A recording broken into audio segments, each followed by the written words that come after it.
ఆరాధించుటకు, కొనియాడుటకు ఇంకనో దయతో సహాయం చేయండి.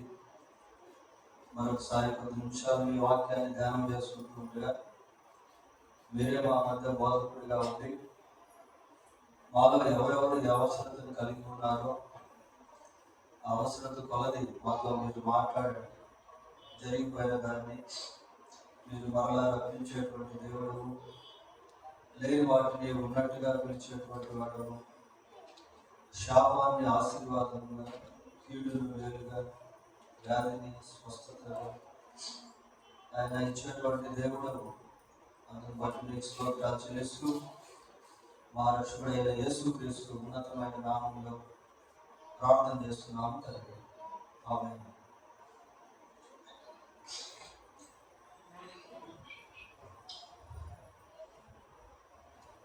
బైబిల్ గ్రంథంలో నుండి యెషయా గ్రంథం 49వ అధ్యాయం, యెషయా గ్రంథం 49వ అధ్యాయము 13వ వచనాన్ని చదువుతున్నాం.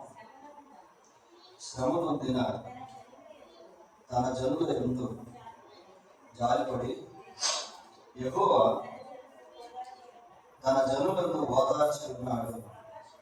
ఆకాశమా ఉత్సాహ ధ్వని చేయము, భూమి సంతోషించుము, పర్వతములారా ఆనంద ధ్వని చేయుము. ఈ వచ్చిన భాగంలో శ్రమ నొందిన తన జనుల యందు జాలిపడి యెహోవా తన జనులను ఓదార్చి ఉన్నాడు.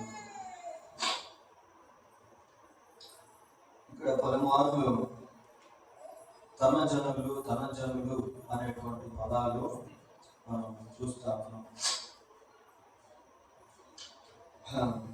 తన జనులు అంటే దేవునికి సంబంధించినటువంటి ప్రజలు. దేవునికి సంబంధించినటువంటి ప్రజలు ఏమయ్యారు అంటే శ్రమ నొందారట. శ్రమ నొందిన అనే మాట మనం చదువుకున్నాం. శ్రమ నొందిన తన జనులు.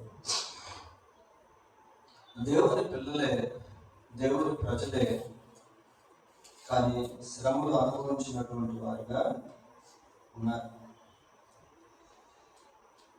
ఇది ఎవరి గురించి చెప్పబడినటువంటి మాటలు అంటే the people of Israel, Israel ప్రజల గురించి చెప్పబడినటువంటి మాటలు. మన జీవితానికి కూడా ఇవి వర్తించేటువంటివిగా ఉంటాయి. దేవుని ప్రజలైనటువంటి వారు శ్రమల గుండా ప్రయాణం చేసేటట్టుగా మనం ఓల్డ్ టెస్టిమెంట్ నిర్మాణం ఆదికాండం నుంచి గమనించినప్పుడు దేవుని ప్రజలుగా పిలువబడినటువంటి వాళ్ళు ఆయా సమయాల్లో, ఆయా సందర్భాల్లో, ఆయా ప్రదేశాల్లో ఎన్నో శ్రమలు, ఎన్నో కష్టాలు, ఎన్నో బాధలు, ఎన్నో నష్టాలు, ఎన్నో మరణాలు వారు చవి చూశారు. Why they had to face such kind of troubles, such kind of struggles. అటువంటి శ్రమలు, అటువంటి కష్టాలు, అటువంటి బాధలు ఎందుకు వారు ఎదుర్కోవాల్సి వచ్చింది? మన జీవితంలో కూడా కొన్నిసార్లు దేవుని చిత్తానుసారంగా కొన్ని శ్రమలు, కొన్ని కష్టాలు, కొన్ని బాధలు అనేటువంటివి వస్తాయి. మనం ప్రభు కోసం జీవిస్తూ ఉన్నప్పుడు, పరిశుద్ధతను కాపాడుకునే సమయంలో, యథార్థంగా బ్రతికేటువంటి సమయంలో, రాజీ పడని భక్తి జీవితాన్ని చేస్తున్నటువంటి సమయంలో కొన్నిసార్లు కష్టాలు, శ్రమలు, బాధలు కూడా వస్తాయి. అదే సమయంలో దేవునికి విరోధంగా జీవిస్తున్నటువంటి సమయంలో కూడా శ్రమలు, కష్టాలు అనేటువంటివి వస్తాయి. బైబిల్లో ఒక మాట యెషయా గ్రంథంలో ఏమనుందంటే లోబడని ప్రజలకు శ్రమ. సరే, ఇశ్రాయేలు ప్రజల గురించి మనం ఆలోచన చేసినప్పుడు వారు దేవుని ప్రజలుగా పిలువబడినప్పటికీ దేవుని విషయంలో ఎన్నోసార్లు వాళ్ళు తప్పిపోయారు. ఎన్నోసార్లు వారు దేవుని పైన తిరుగుబాటు చేశారు. ఎన్నో సార్లు వారి యొక్క క్రియలను బట్టి దేవుడు దుఃఖపడ్డాడు పిల్లలు. హోషేయ గ్రంథం 11వ అధ్యాయము 7వ వచనాన్ని ఒకసారి చూద్దాం.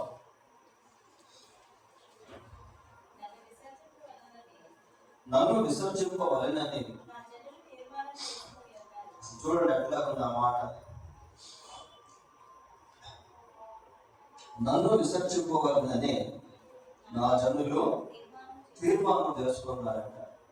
అసలు చదువుతా ఉంటే చాలా హార్డ్ అనిపిస్తుంది. జనరల్గా ఏం తీర్మానం చేసుకోవాలి అంటే దేవుడిని వెంబడించేదానికి, దేవుని కొరకు జీవించేదానికి, దేవుని మార్గంలో నడిచేదానికి తీర్మానం చేసుకోవాలి.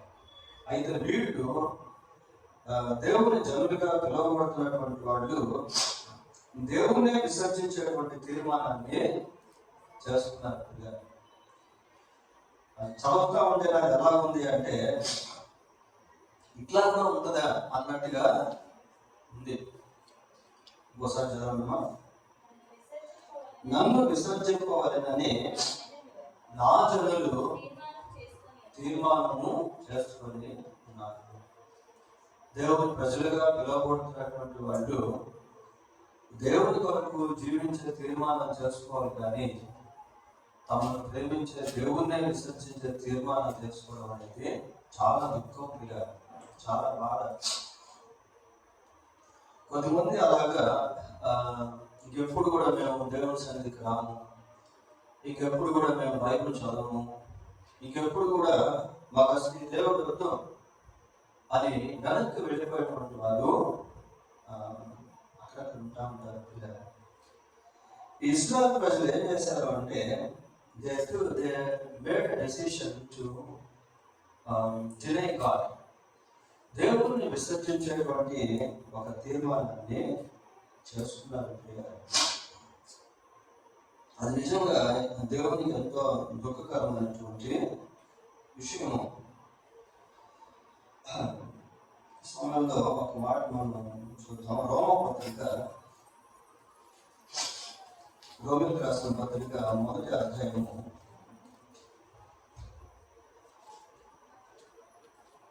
27వ వచనం చదవండి. పైన 24 చదవండి.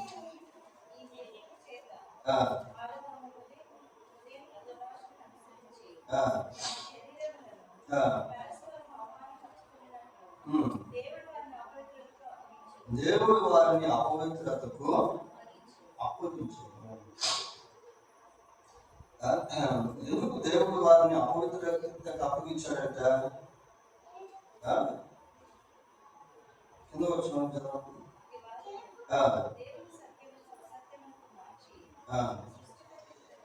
దేవునికి వారి మనసులో వారు చోటు ఇవ్వలేదు. ఎక్కడ ఉన్నది అక్కడ 24 వారు తమ మనసులో దేవునికి చోటు ఇవ్వకపోవడం కూడా 28 చదవండి. మరియు వారు తమ మనసులో దేవునికి చోటు ఇవ్వనొల్లక పోయిన కనుక చేయడానికి కార్యములు చేయుటకు దేవుడు భ్రష్ట మనసుకు వారిని అప్పగించాడు. చూడండి అసలు ఎట్లా ఉంది ఆలోచన. తమ మనసులో దేవునికి చోటు ఇవ్వకపోవడం వల్ల దేవుడు దేనికి అప్పగించాడట? భ్రష్ట మనసుకు అప్పగించాడట. శత్రువులు కాదు. దేనికి భ్రష్ట మనసుకు అప్పగించాడు అంటే చేయడానికి కార్యములు చేయదు. భ్రష్ట మనసు వచ్చేసింది అనుకోండి, చేయాల్సిన కార్యాలు చేయలేరు, చేయకుండా ఉండాల్సినటువంటి కార్యాలను చేస్తారు. ఇప్పుడు ఇశ్రాయేలు ప్రజలు ఏమైపోయారు అంటే దేవుని విసర్జించే తీర్మానాన్ని చేస్తున్నారు. ఇర్మియా గ్రంథం 2వ అధ్యాయము 13వ వచనం చూడండి. 2:10 నా జనులు 2 నేరములు చేసింది. నా జనులు ఒక పక్క ఏమో నా జనులు అంటున్నాడు, మరొక పక్క వాళ్ళ జీవిత వైఖరిని గురించి దేవుడు మాట్లాడుతూ ఉన్నాడు. నా జనులు 2 నేరములు చేసి ఉన్నారు. మొదటిగా జీవ జలము ఊడైన నన్ను విడిచి ఉన్నారు. తమ కొరకు తొట్లను అనగా బ్రద్దలై నీళ్లు నిలువని తొట్లను తొలిపించుకొని తమ కొరకు విడిదారు. జీవజలముగా ఉన్నటువంటి దేవుడిని విడిచిపెట్టి నీళ్లు నిలవనటువంటి తొట్లను, బ్రద్దలైనటువంటి తొట్లను వారి కొరకు తొలగించుకున్నారు. అంటే సొంత ప్రయత్నాలు, సొంత ఆలోచనలు, సొంత కార్యక్రమాలు, సొంత ఏర్పాట్లు. ఇది ఎక్కడ ప్రారంభమైంది అంటే ఏదైనా తోటలోనే ప్రారంభమైంది. ఎప్పుడైతే ఆదాము అవ్వ దేవుడికి విరోధంగా జీవించారో వారు ఏం చేశారు? ఖచ్చితంగా పుట్టి తొడుక్కున్నారు. సొంత తలపులతో, సొంత ఆలోచనలతో ఆ రీతిగా వాడు చేశారు. ఇక్కడ ఇశ్రాయేలు ప్రజలు కూడా ఏం చేస్తున్నారు అంటే జీవజలకు ఓటైనటువంటి దేవుణ్ణి విడిచిపెట్టి వారి కొరకు బ్రద్దలైనటువంటి తొట్లను, నీళ్లు నిలవనటువంటి తొట్లను తొలగించుకున్నారు. పిల్లలు, దేవుణ్ణి పక్కన పెడితే మనలో సెల్ఫ్ అనేటువంటిది పనిచేస్తుంది. సెల్ఫ్ అంటే నేను, నాది, నాకు, నా అనేటువంటివి వర్కౌట్ అవుతాయి. ఆయా సమయాల్లో ఇశ్రాయేలు ప్రజలు ఇటువంటి స్థితిలోకి వెళ్ళారు. దేవుడు ఇశ్రాయేలు ప్రజలు పరిపాలిస్తా ఉన్నాడు. ఆ దినాల్లో ఇశ్రాయేలుకి రాజు ఎవరు లేరు. ప్రజలు సమూయేలు దగ్గరికి వచ్చి అన్నారయ్యా, లోకంలో ఉన్నటువంటి జనాలకు రాజులు ఉన్నారు, మాకు రాజు లేడు, కాబట్టి మా కోసం ఒక రాజును నియమించు. అప్పుడు సమూయేలు ఎంతో బాధపడ్డాడు. పిల్లలు, అది ఏంటి వీళ్ళు ఈ విధంగా మాట్లాడుతున్నారే, అది దేవుని దగ్గర విచారిస్తే దేవుడు అన్నట్టు, బాబు వాళ్ళు నిన్నుగా నన్నే విసర్జించారు, రాజుగా ఉండకుండా. కాబట్టి వాళ్ళు అడిగిన ప్రకారం వారికి రాజును ఏర్పాటు చేయాలి. దేవాంచుల్లి వేసపడి వారి ఇష్ట ప్రకారం వారు జీవించాలని కోరుకుంటున్నారు. అక్కడ ఏమని చదువుతున్నామంటే, ఇంకోసారి చదవడం 22:13.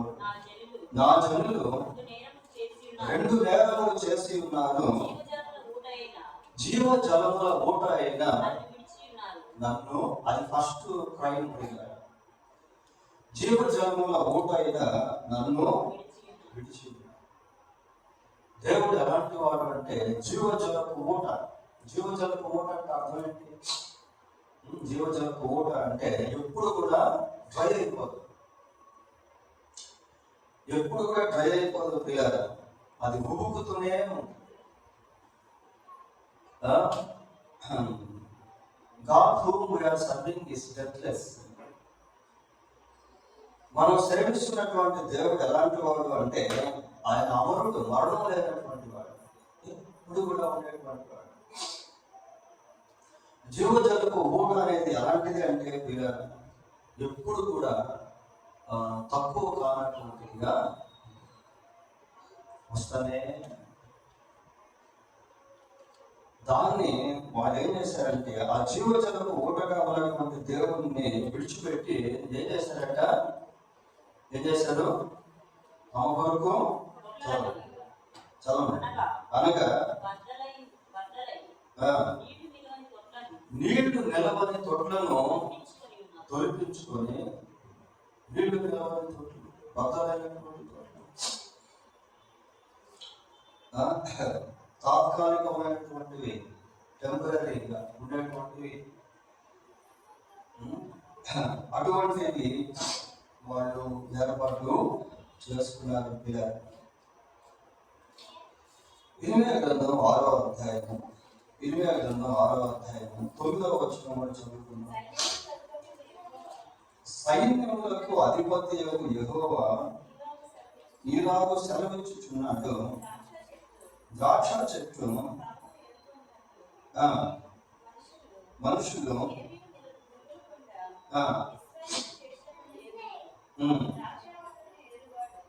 ఇర్మీయా 6:19 భూలోకమా వినుము, ఈ జనులు నా మాట వినుకున్నారు, నా ధర్మశాస్త్రమును విసర్జించుచున్నారు కనుక తమ ఆలోచనలకు ఫలితమైన కీడు నేను వారి మీదకు రప్పించు. ఇక్కడ ఒక జడ్జిమెంట్ అనేది మనం చూస్తా ఉన్నాం. ఎందుకు అంటే జనులు అటువంటి స్థితిలోనికి వెళ్ళిపోయారు. జీవజనులకు ఓటుగా ఉన్నటువంటి దేవుడిని విడిచిపెట్టారు. అలాగే దేవుడిని విసర్జించేటువంటి తీర్మానాలు చేస్తున్నారు. ఇంకా గౌరవమైన విషయాలు ఏంటంటే చూడండి ఒకసారి హోషేయ గ్రంథం 4:12 కూడా చదువుతాం. హోషేయ 4:12.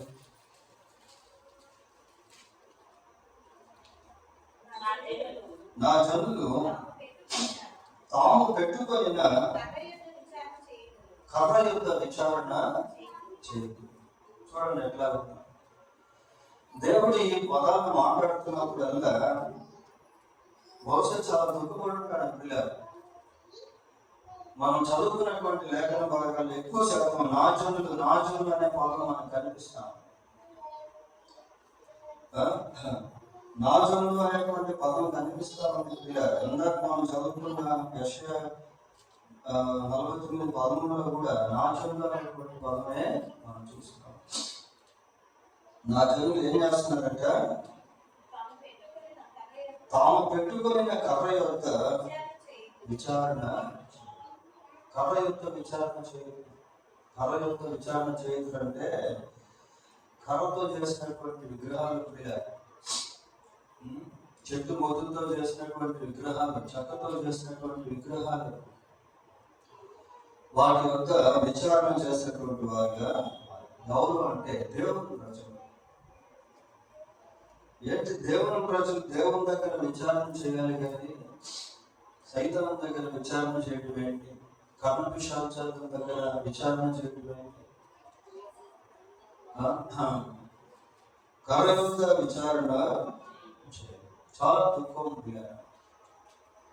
దీంట్లో మనం నేర్చుకోవాల్సింది ఏంటి అంటే ఏదైనా ఒక విపత్తు సంభవించినప్పుడు, ఏదైనా ఒక కష్టం వచ్చినప్పుడు, ఒక నష్టం వచ్చినప్పుడు, ఒక శ్రమ వచ్చినప్పుడు we have to go to the Lord for inquiry. Why this happened to me? ఎందుకు ఇలా జరిగింది నాకు అని దేవుని యొక్క విచారణ చేసేదానికి ఆయన దగ్గరికి వెళ్ళాలి పిల్లలు. ఆయన దగ్గరికి వెళ్ళకుండా మనుషుల సలహాల కోసం, లేకపోతే అధికారుల సహాయం కోసం, లేకపోతే ఇంకెక్కడెక్కడికో వెళ్ళడం అనేది ఎంతో నష్టంలోనికి కొన్నిసార్లు అనిపిస్తుంది. కర్ర యొక్క విచారణ చేసేటువంటి వారుగా మారారు. యెషయా గ్రంథం 1వ అధ్యాయము 2-3 వచనాలు చూడండి. యెహోవా మాట్లాడుచున్నాడు, ఆకాశమా ఆలకించుము, భూమి చెవియొక్కుము, నేను పిల్లలను పెంచి ఎట్ట చేసినట్ట గొప్పవారిగా చేశాను. నేను పిల్లలను పెంచి గొప్పవారిగా చేసింది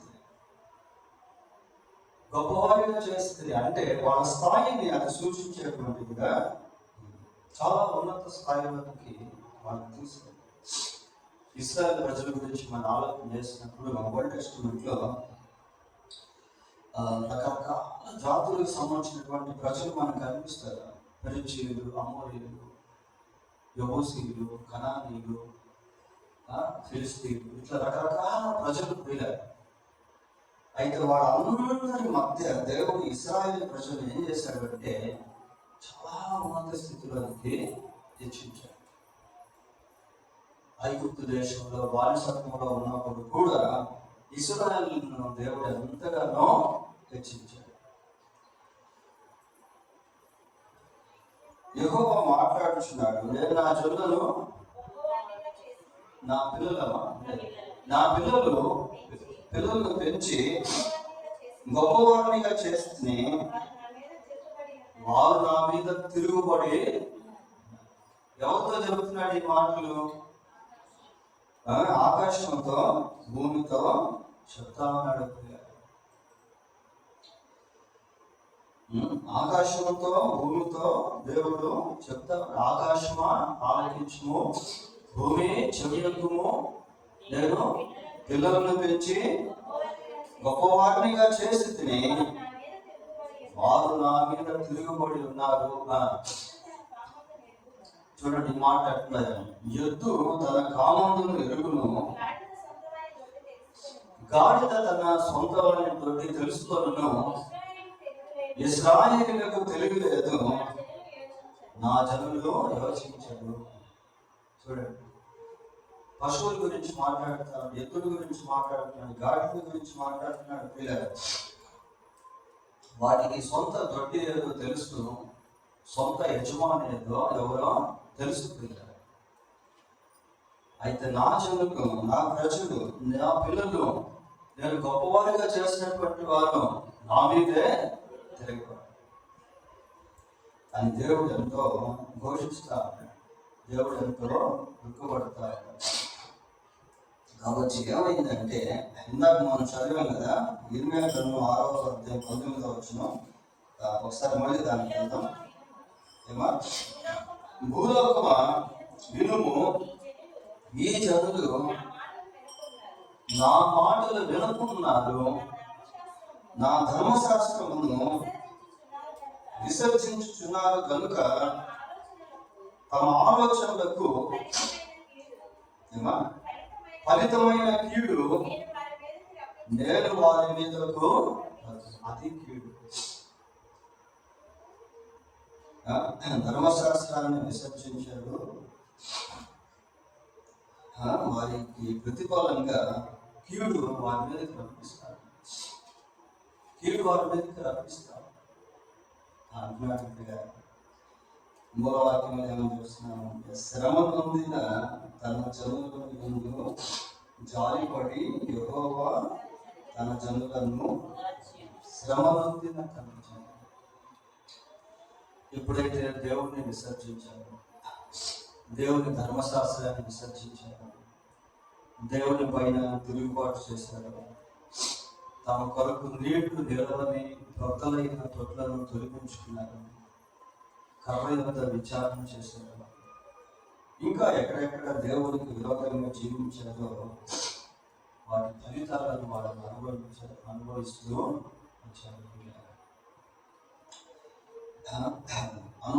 వచ్చారు. శత్రువులు వారిని జయించినప్పుడు వారి ఓటమిని అనుభవించారు.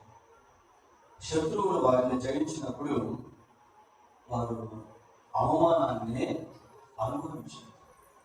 శత్రువులు వారిని జయించి వారి కాళ్ళకు చేతులకు సంఖ్యలు వేసి చెరగా వారి యొక్క రాజ్యాలకు తీసుకున్నారు. They lost everything that God gave them. దేవుడు వారికి ఇచ్చినటువంటి సమస్తాన్ని కోల్పోయారు. ఎన్నో కష్టాలను, బాధలు, శ్రమలు అనుభవించారు. They were robbed by enemies. శత్రువుల ద్వారా దోచుకున్నవారు. వారికంటూ సొంత రాజ్యం లేకుండా పోయింది, వారికంటూ సొంత దేశం లేకుండా పోయింది, వారికంటూ సొంత స్వేచ్ఛ లేకుండా పోయింది. ఇట్లా ఎన్నో శ్రమలు, కష్టాలు, బాధలకి వాళ్ళు విడిపోయారు. అయితే ఈ వచనంలో ఒక ఊరట, ఒక ఆదరణ, ఒక నెమ్మది, ఒక రెస్టోరేషన్, తిరిగి ఇచ్చుట అనేటువంటివి కనబడతా ఉన్నాయి. చూద్దాం. మళ్ళీ అమ్మ వాక్యం చదవండి. యెషయా గ్రంథం. శ్రమ పొందిన తన జనుల యందు జాలిపడి యెహోవా తన జనులను ఓదార్చి ఉన్నాడు. దేవుడు జాలి పడ్డాడు, వారిని ఓదార్చున్నాడు. పిల్లల బైబిల్ అంతా మనం గమనించినప్పుడు ఇశ్రాయేలు ప్రజలు దేవునికి విరోధంగా జీవించినప్పటికీ ఎక్కడో ఒక దగ్గర దేవుని పట్ల వారికి ఒక విశ్వాసం అనేది ఎక్కడో ఒక దగ్గర దేవుని పట్ల వారికి విశ్వాసం అనేది ఇశ్రాయేలు ప్రజలు దేవునికి విరోధంగా జీవించినప్పటికీ దేవుని హృదయంలో కూడా ఇశ్రాయేలు గురించి ఎక్కడో ఒక దగ్గర కొంత ఆలోచన అనేది. అందుకే మనం ఇందాక చదువుకున్నటువంటి వచనాల్లో వాళ్ళైతే దేవుని విసర్జించారు, కానీ దేవుడు అయితే వాళ్ళ గురించి ఏమన్నాడు? నా జనులు, మై పీపుల్, నా జనులు అన్నాడు. వారు కూడా క్లిష్ట పరిస్థితుల్లోకి వెళ్ళినప్పుడు, కష్టాలు గుండా వెళుతూ ఉన్నప్పుడు, శ్రమలు గుండా వెళుతూ ఉన్నప్పుడు ఏదో ఒక సమయంలో, సందర్భంలో దేవుని ప్రార్థన చేసుకున్నారు. చూడండి, జెఫన్యా గ్రంథం 3వ అధ్యాయము, జెఫన్యా గ్రంథం 3వ అధ్యాయము 10వ వచనం చదువుకుందాం. 3:10. చెదిరిపోయిన వారై నాకు ప్రార్థన చేయు, నా జనులు కూషు దేశపు నదుల అవతల నుండి నాకు నైవేద్యముగా తీసుకొని రాబడుతుడు.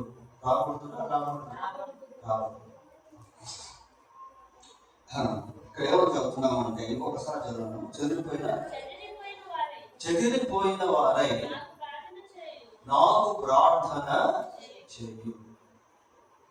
చెదిరిపోయారు, అయినా కూడా ఏం చేస్తున్నారు? ప్రార్థన చేస్తున్నారు. పిల్లలు,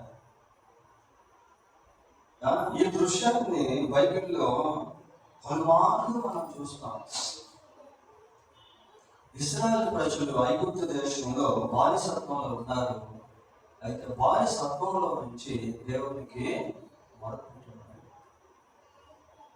ఒక కనెక్టివిటీ అనేటువంటిది, ఒక అనుసంధానం అనేటువంటిది మనం చూస్తాం. దేవుని యందు విశ్వాసం వచ్చినటువంటి దేవుని ప్రజలకు దేవునితో ఎప్పుడు ఒక కనెక్షన్ అనేది ఉంటుంది. అది ఎప్పుడు మనం మర్చిపోకూడదు. ఈరోజు వాక్యం వింటున్నటువంటి మనం కూడా యేసుక్రీస్తునందు విశ్వాసం ఉంచాం. కొన్నిసార్లు మనం కూడా దేవునికి విరోధంగా జీవించుండొచ్చు. కొన్ని తీర్మానాలు దేవునికి వ్యతిరేకంగా మనం చేసుకుని ఉండొచ్చు. కొన్ని కష్టాలు, శ్రమలు, బాధలు, వేదనలు ఏదో కారణం చేత మనం అనుభవించి ఉండవచ్చు. But we have a silent connection with our God. మనం దేవునితో ఒక కనెక్షన్ అనేటువంటిది, అనుసంధానం అనేటువంటిది మనం కలిగి ఉన్నాం. వీళ్ళు చెదిరిపోయారు, ఎక్కడెక్కడికో చెదిరిపోయారు, కానీ ప్రార్థన చేస్తా ఉన్నారు. యోనా గురించి మనం బైబిల్లో చూసినప్పుడు, యోనాను దేవుడు నినెవె పట్టణానికి వెళ్ళమని చెప్పాడు. అయితే యోనా ఎక్కడికి వెళ్తున్నాడు? తర్షీషుకి వెళ్తాడు. తర్షీషుకి వెళ్తున్నటువంటి సమయంలో మరి సముద్రంలో పొంగు రావడము, ఓడ మునిగిపోయే ప్రమాదాన్ని తొలి రావడము, ఆ ఓడలో ఉన్నటువంటి వస్తువులన్నీ కూడా వాడు సముద్రంలో పడేయటము, ఇక ఓడ మునిగిపోయే ప్రమాదంలో ఉన్న సమయంలో యోనా నిద్రపోతూ ఉండడము, ఆ నావికుడు వెళ్ళి యోనాను లేవనెత్తడము, నిద్ర లేపడము, ఇవన్నీ మన యోనా గ్రంథంలో చూస్తాం. అయితే అక్కడ ఒక మాట మనం చూడొచ్చు పిల్లల. యోనా గ్రంథం 1వ అధ్యాయంలో యోనా ఏమంటాడు అంటే, ఇదిగోండి ఈ విపత్తు నన్ను బట్టే వచ్చింది.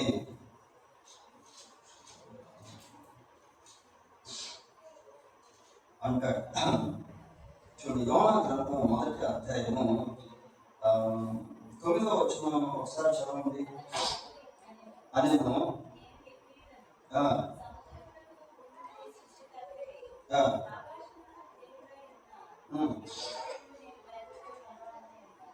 చాలు.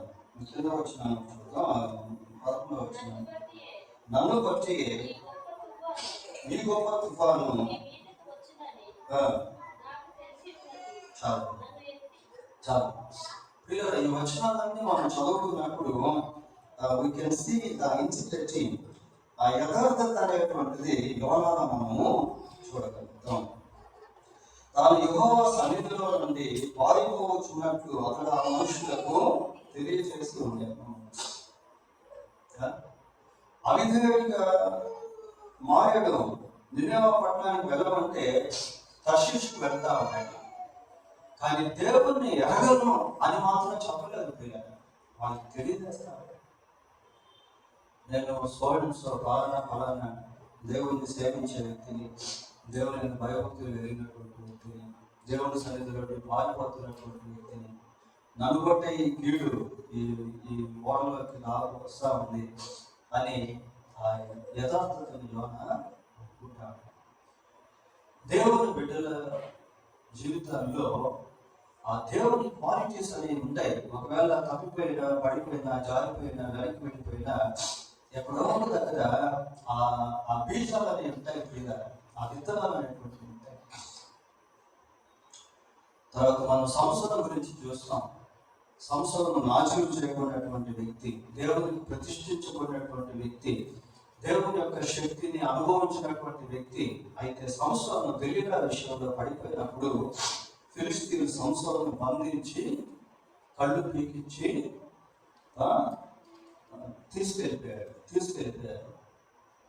తీసుకెళ్ళిపోయి ఆ దాగోను గుడిలో ఆ స్తంభాలు కట్టేసిన సమయంలో సంసోను ఏం చేశాడు? ప్రార్థన చేశాడు. ఫిలిష్తీయుల సర్దార్లు ఉన్నారు, ఫిలిష్తీయులు ఉన్నారు, ఎంతో మందితో ఆ గుడి క్రిక్కిస్తున్న స్థితిలో ఉంది. అక్కడ సంసోను దేవునికి ప్రార్థన చేశాడు. ఓడిపోయాడు, అవమాన పాలయ్యాడు, కానీ మళ్ళీ దేవుడిని జ్ఞాపకం చేసుకున్నాడు. ఇశ్రాయేల్ ప్రజలు కూడా ఓడిపోయారు, అవమాన పాలైపోయారు, చెదిరిపోయారు, బానిసలుగా తీసుకుని నిలబడ్డారు, చెరలోకి వెళ్ళిపోయారు, కానీ అక్కడ కూడా ప్రార్థన చేసుకున్నారు. దావీదు దేవునికి ఇష్టడుగా బ్రతికినటువంటి వ్యక్తి, అనేక కీర్తనలు రాసినటువంటి వ్యక్తి. అయితే బత్షెబ విషయంలో దావీదు పడిపోయిన తర్వాత మళ్ళీ దావీదు ఏం చేశాడు? పశ్చాత్తాపడ్డాడు. అంటే ఎక్కడో దగ్గర అస్మారమైనటువంటి ఉత్తరతి,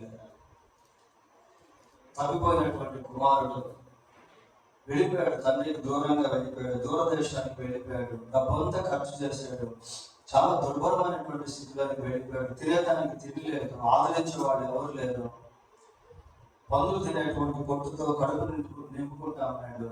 ఆ సమయంలో తండ్రిని దాని దేవుడు చూస్తాడు. కొన్నిసార్లు మన జీవితంలో మనం నమ్మదగిన వారంగా లేకపోయినప్పటికీ దేవుడు నమ్మదగిన వారంగా ఉంటాడు. మరణం వరకు ఆయన మనలను నడిపించును అని వాక్యంలో ఉంది. సరే, ఇక్కడ ఇశ్రాయేలు ప్రజలు చెదిరిపోయినటువంటి వాడు ఏం చేస్తున్నారట? ప్రార్థన చేస్తారు. దేవుడు కూడా చూడండి, ఇప్పుడు వరకు మనం చదువుకున్నటువంటి లేఖన భాగాల్లో ఎక్కువ శాతం నా జనులు God is also confessing, God is also acknowledging. దేవుడు కూడా ఇశ్రాయేలు ప్రజలను ఒప్పుకుంటా ఉన్నాడు. నా జనులు అంటే దేవునితో వారికి దేవునితో ఉన్నటువంటి సంబంధం అనేది అక్కడ చూస్తా ఉన్నాం, చూస్తాము. కాబట్టి దేవుడు ఏం చేస్తున్నాడు అంటే మళ్ళీ జాలిపడతా ఉంటాడు, వాళ్ళని ఓదార్చి ఉంటాడు. ఈ జాలిపడేటువంటి ఓదార్చేటువంటి ప్రక్రియలో దేవుడు మళ్ళీ వాళ్ళని అభివృద్ధి చేశాడు, వాళ్ళను గణపరిచాడు. చూడండి, రెస్టోరేషన్ అనేటువంటిది మనం చూస్తాం. ఇర్మియా గ్రంథం 31వ అధ్యాయము, ఇర్మియా గ్రంథం 31వ అధ్యాయము 14వ వచనం చదవండి.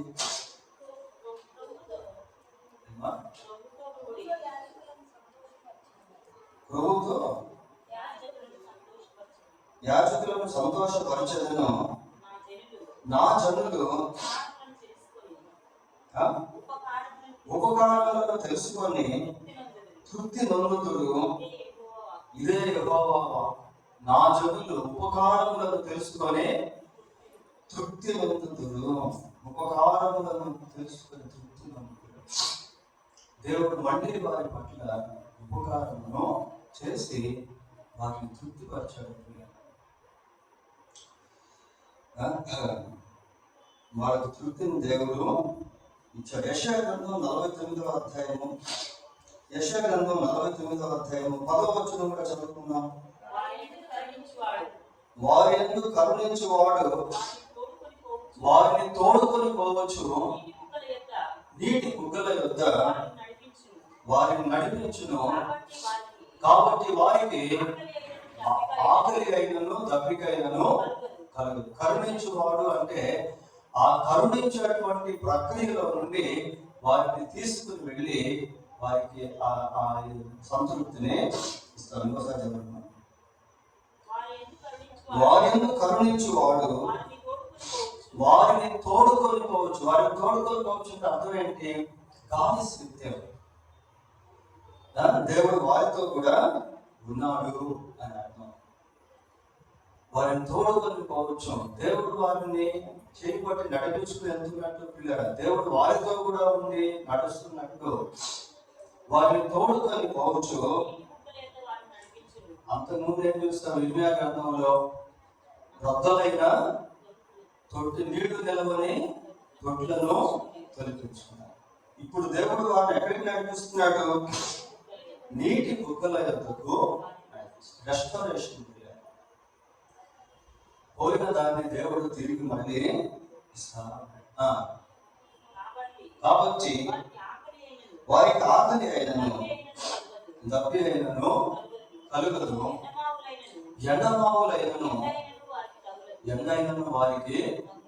ఎండమావులు అంటే నిరుత్సాహపరిచేటువంటి స్థితి, పిల్లరా, నిరాశపరిచేటువంటి స్థితి.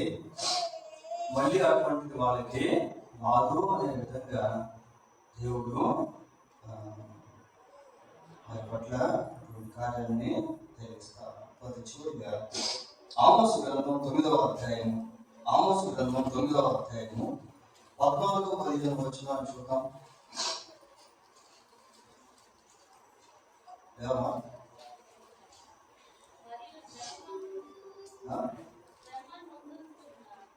శ్రమనందుచున్న నా జనులకు ఇశ్రాయేలులకు చూడండి, నేను చెరలో నుండి రప్పింతును, పాడైన పట్టణములను మరలా కట్టుకొని వారు కాపురం ఉండుదురు, ద్రాక్ష తోటలు నాటి వాటి రసమును తాగుదురు, వనములు వేసి వాటి ఫలములను పండ్లను తిందురు. ఒక రెస్టారేషన్.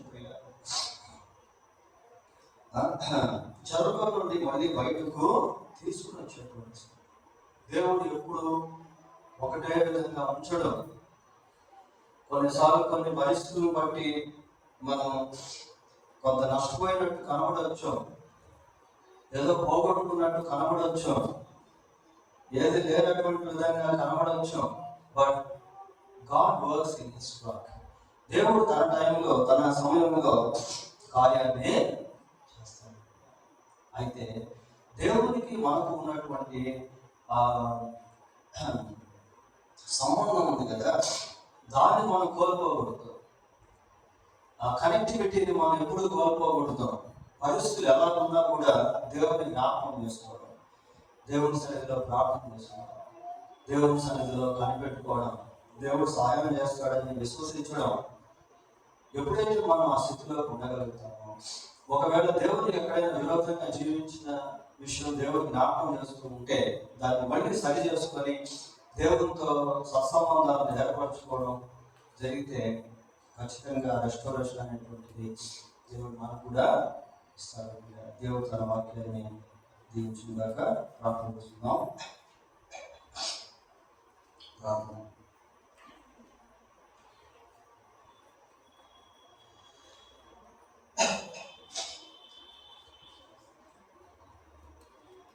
పరిశుద్ధుడైన మా దేవా, మీకు వందనాలు స్తోత్రాలు చెల్లిస్తున్నాం. ఆయన శ్రమలందిన నా జనులు అని మీరు మీ యొక్క ప్రజలను జ్ఞాపకం చేసుకుంటూ ఉన్నారు.